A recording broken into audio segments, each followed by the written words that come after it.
Hello everybody, this is Rudra Pradhan here. Welcome to Engineering Econometrics, and today we will continue with linear regression modeling. In the last lectures we have discussed something, the reliability of the estimated regression line, that is the bivariate regression modeling or bivariate econometric modeling, and we specifically highlighted couple of tests through which we can justify the fitness of the particular model, and this includes the first one specification test, second one the goodness of fit test, then diagnostic test, and the out of sample prediction test. And in the last lecture we specifically connected to specification test and goodness of fit test, where we have actually validated the parameters, significance of the parameters, that is alpha head and beta head, and then we have validated the coefficient of determination r square, and that too for goodness of goodness of fit measures. So we have already discussed all these things, and the procedure through which you can validate we have already highlighted. And to continue that lecture, so we can come to this particular discussion. These are all we have discussed, and ultimately the standard structure after validation is like this.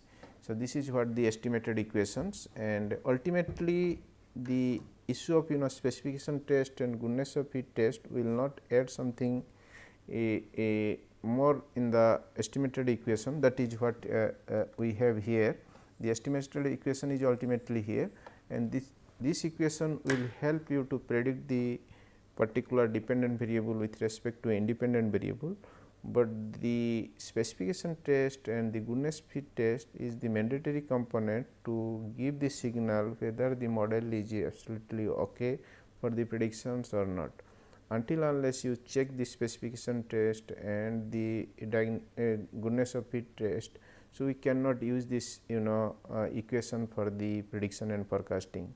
So now after the test, that is both specification test and goodness of fit test, we are now clear, or we are now confident that this model is okay and free for all kinds of errors. Then now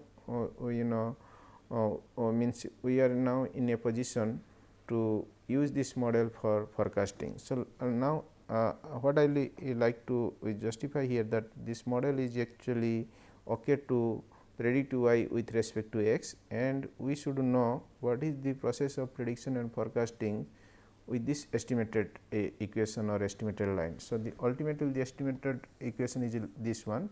So now this equation itself give a clear cut indication that we need to predict y, that is what y hat is all about, and that too with respect to x indications, because this parameter is now known and specified.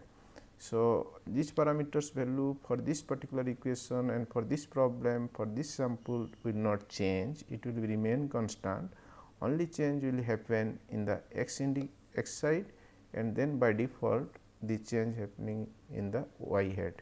So that means if you change any x, then y head will also change. Means there is no change in the data itself. That means it is all about the change with respect to future data.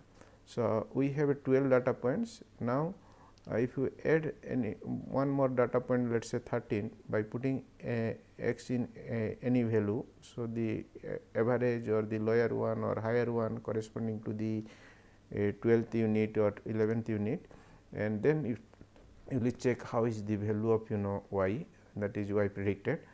For instance, let us put x equal to 73, and then we have actually a y hat that is equal to 1.57 into beta coefficient into 73.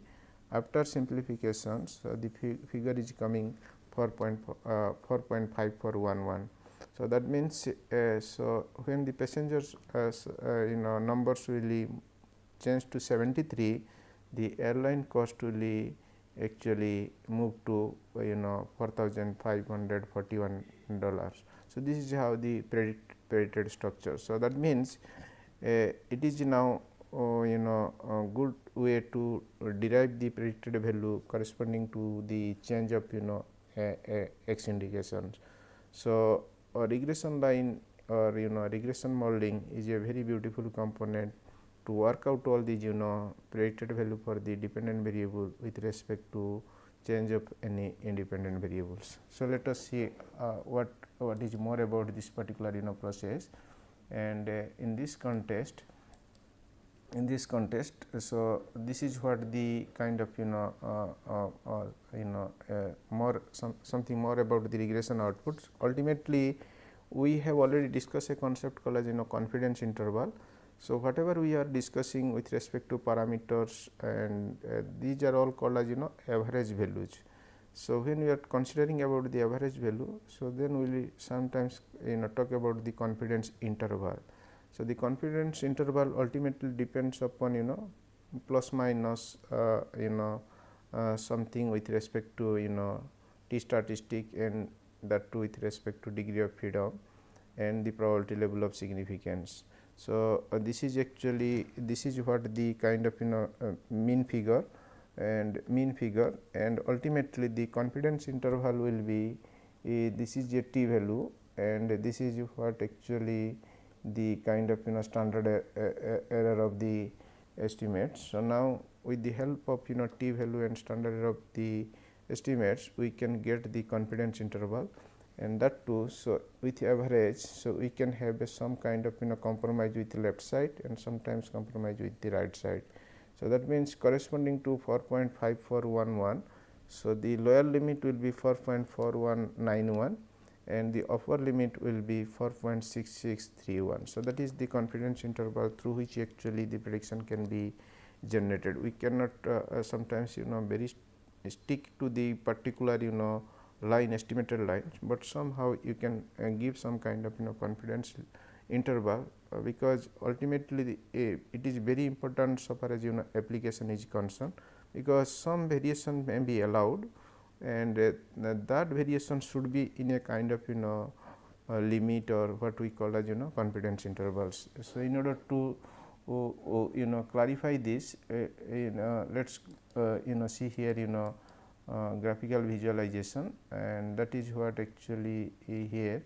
So, see here. So, this is what the predicted lines, the black one, and then we have the kind of confidence interval. So, the confidence interval may again vary with respect to the probability level which you like to fix. So, because the standard 3 probability levels which we usually apply for testing the parameters and the model, 1%, 5% and 10%. So, if you put 1%, then the confidence interval will be somehow at a particular positions. Then when we change the probability level to 5%, then the confidence interval will again change compared to 1%, and then if you apply 10%, then again it will change. So, ultimately whether it is 1%, 5% and 10%, so there will be a confidence interval corresponding to the average line. So, ultimately the question is what interval we have to apply for this particular problem. So, it depends upon where you are coming, means where the parameters are coming statistically significant. If it is at 1%, then you can fix the confidence interval at 1%. If the parameters are statistically significant at 5%, then you can fix at that particular confidence interval. Again, if it is at 10%, then you can fix there itself at the 10%. So, likewise, so this will be give you the clarity, and for that this is what actually these are all x values. So, now ultimately the confidence interval depends upon x values and the t statistics and the probability level of significance and the degree of freedom. So, so this part ultimately depends upon the kind of x value, standard error, and that to t values, degree of freedom, and that to n and k. So, if you simplify, for when x equal to 62, then the cost factor will be ranging from 3.91 to 4.28. When x passenger size will be 68, then your cost factors, airline cost factor will vary from 4.19 to 4.48. Likewise, when x will change 68 to 73, then 85 and 90. So, the variation will also happenings like that. So, these are all different kind of confidence interval just to predict or to make the accuracy of the models and to analyze the problems as per the particular requirement. So, now this is equally actually highlighted in the context of these problems graphically, and that gives the clear cut indication that the regression output or regression line in the, that is the predicted lines, will be lying in a kind of confidence interval. So, there is small variation of this particular prediction will not get affected, and ultimately in order to again streamline the particular process, we can go through the out of sample prediction test, and that too very easy for a time series data, where what we can do. So, having the actual data whether it is a 12 points or 120 points. So, you try to use 80% of the data for estimations and keep 20% data reserved for the validations. So, ultimately we are doing the validation with the estimated models, that to the used data of the 80%. Then once you get the estimated model and validate the estimated model, then just that line will be extended towards the right, that is towards the futures, and ultimately in the future structures 20% data already reserved, that is the actual data point. Now, this is the predicted data and predicted kind of line, and the actual availability is there. So, you just draw the line, extend that lines, and then compare the estimated line or the kind of predicted line with the actual points, and then check the kind of difference and the kind of errors. So, if that particular error and that particular difference is very minimum and close to 0, so that means this line can be considered as the best line. That is the structure what we call as out of sample prediction test, and it is very easy for means easy to use in the context of time series data or time series modeling, but it is not so easy in the case of cross sectional modeling. The reason is that in the case of cross sectional modeling, the reserve of 20% data or 10% data or the 25% data for validations is always question mark. So, which particular data point should be reserved? For instance, let us say 12 data points. So, it is a cross sectional data of different industry, and when there are 12 different industry data are there, and which industry data that is out of 12, 80% of data will be used for estimation, and remaining 20% of the data out of this 12 industry will be kept for validation. So, this is always actually a question mark. Why not the kind of reverse? If you take that first 80% of the data will be estimation, and the next the kind of 20% of data for validations. But in the cross sectional data, so the ordering of the variable is so much fixed actually. So, for instance, company 1, company 2, company 3, company 4. So, there is no hard and fast rule that you have to arrange like that. So, the company 3 can go fast, company 4 can go fast, like that. So, as a result, cross sectional data, so the ordering is not so consistent. So, any company can come fast, any company can go late. Ultimately, the data structure will not change, estimation process will not change, but what will be question mark is the data which you keep for reserve, and that too for validation of the estimated model. So, that is how. So, it is always suggestive to apply out of sample prediction test in the context of time series data, and it should not be used significantly in the context of cross sectional modeling because of these issues. But in the case of time series modeling or time series data, so this is one of the mandatory test, and this test in fact gives better indications as far as the model validation is concerned, because the accuracy of the estimated model will be more perfect by the help of out of sample prediction test, because it is comparing the estimated with the actual availability. But when you use the enter 100% of data for estimation, then you extend the lines, and that to generate the predicted points or predicted line, and where the actual data will not be there. It will be actual data will be coming later stage, but for the time being it is not readily available to compare and conclude. So, that is how you can apply out of sample prediction test for the time series data, and against for large sample size. Having 12 data points, then it is not suggestive to keep 20% data reserved for the comparisons, and only 80% of the data to be used for estimation. Instead of 12 data points, if you have 120 data points, then first 100 data points can be used for model building or model estimation, have the estimated model, and last 20 data points should be kept reserved for testing. Again, this is the first instance how you can do this kind of structuring, and ultimately the best structure will be, means suppose you like to check the robustness of the results and modeling.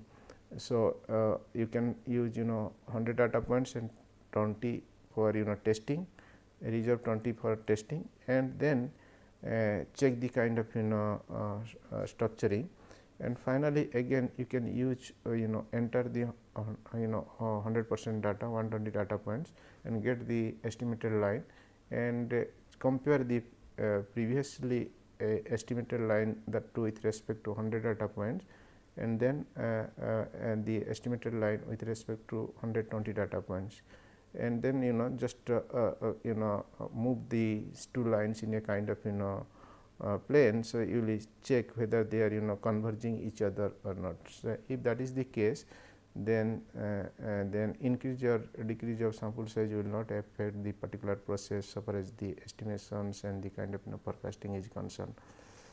Sometimes we use actually different kind of robustness check. Of course, we are going through specification test, goodness of fit test, diagnosis test, out of sample prediction test, but after going through all these particular test structures, so still we may have a doubt about the validation of the model, and to again minimize this particular doubts or issues and the kind of error. So, you can every time go through robustness checks, and the robustness check is not a kind of single component. There are multiple ways you can check the robustness, and one of the way to check the robustness is applying different sampling sample size in the estimation process. For instance, original sample is having 120, and you can start the modeling with 70 data points, 80 data points, 90 data points, 100 data points, 120 data points, and check every time how is the estimated line. So, estimated line at 70%, 70% data, estimated line 80% data, estimated line 90% data, and estimated line entire data, that is 100% data, and then check whether the particular lines are exactly parallel or not. So, there will become closure actually. Of course, any increase of sample size always having better accuracy of the model, but ultimately after a particular point of time, increasing sample size will not actually change the results too much, but decreasing the sample size may also affect the particular process. So, so it is not mandatory that every time increase sample size will increase the level of the model accuracy. So, model accuracy, if you say model accuracy, then highest is at the 1% level. After that any increase of sample size may not affect the particular process too much, because ultimately we have reached at the highest level, and but it will be very problematic or kind of talk of issues when we have actually multiple regression modeling and multivariate regression modeling. In that context, there are couple of things simultaneously you have to work out. When you target a particular variable, then the other variables you have to compromise. So, that means you will find in a find a particular situation where some of the variables will be statistically significant and some of the variables are not statistically significant. So, in that context we will use increased sample size, or sometimes we are searching for the optimal sample size where the model will be perfectly fit and where all the variables will be statistically significant. But when you are a bivariate kind of environment, so increasing sample size is not having big advantage, because for bivariate models at a minimum level of or optimum level of sample size, it will give you statistical significance at the highest level. After that, increasing sample size will not add any extra value to the particular process. Of course, the estimated coefficient will increase, so that will give you the indication about the percent contribution of your independent variable to dependent variable. Ultimately, significance of the particular models or the kind of line will not drastically affect, or it will not affect at all. Once you reach 1% levels, then any increase of sample size will not add any extra value to these validations. Ultimately, the coefficient value will change, because that is the only way to interpret the kind of problem so far as prediction and forecasting is concerned.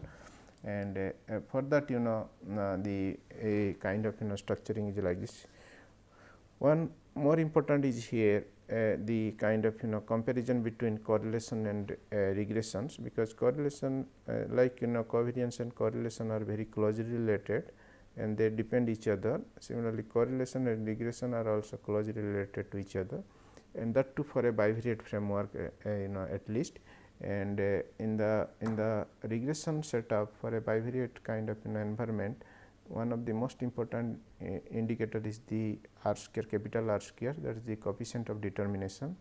And in the context of correlation, correlation coefficient R is the indicator, a fitness indicator to measure the association. So, here R square will measure the association, capital R square, and here small r square will indicate the measures of association. So, what is more important here to bring this concept for a bivariate setup? So, small r square always equal to capital R square.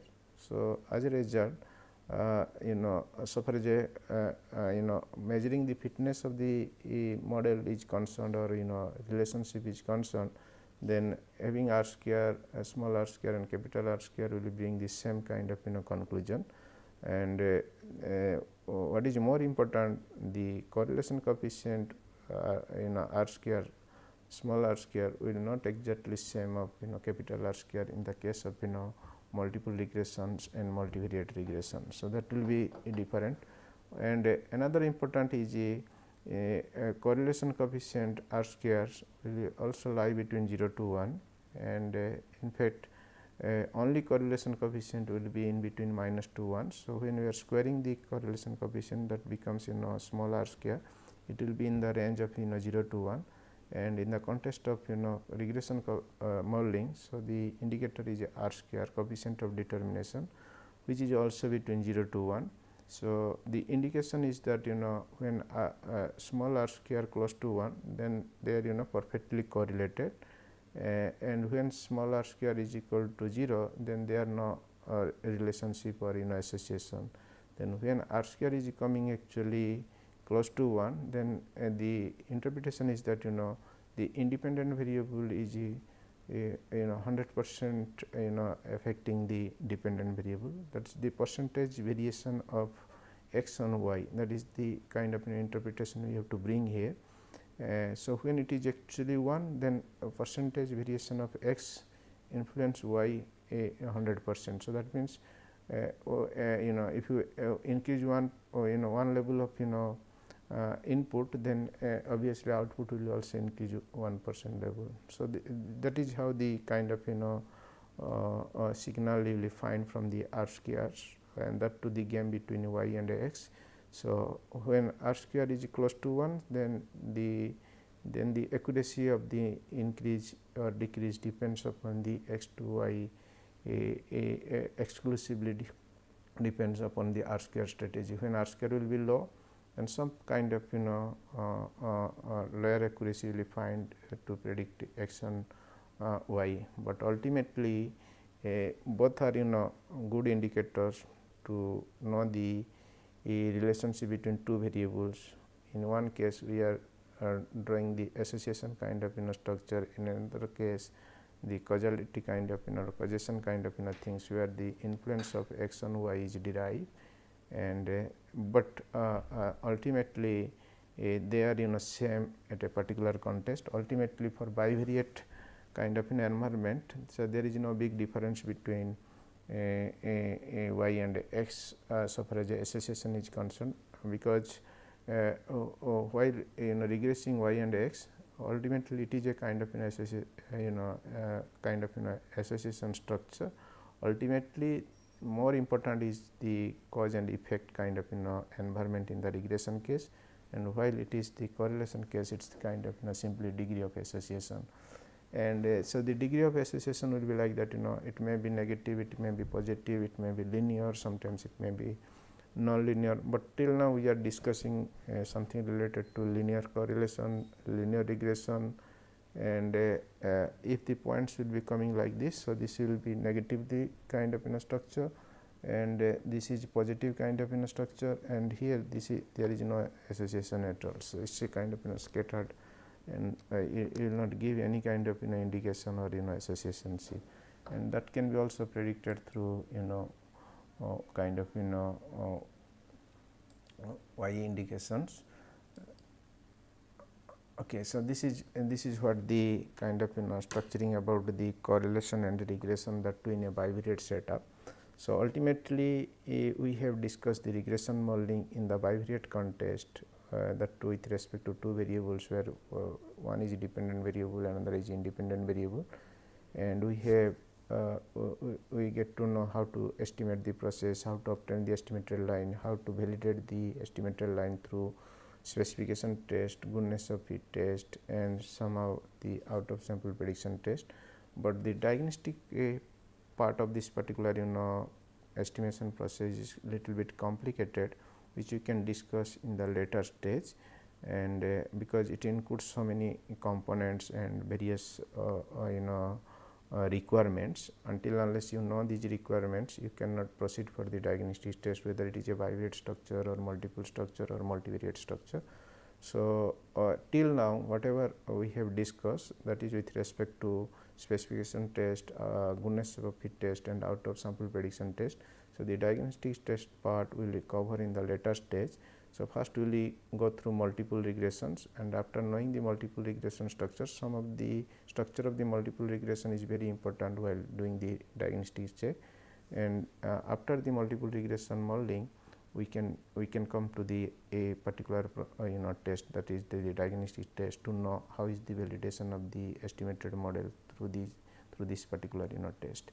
So with this we will stop here. Thank you very much. Have a nice day.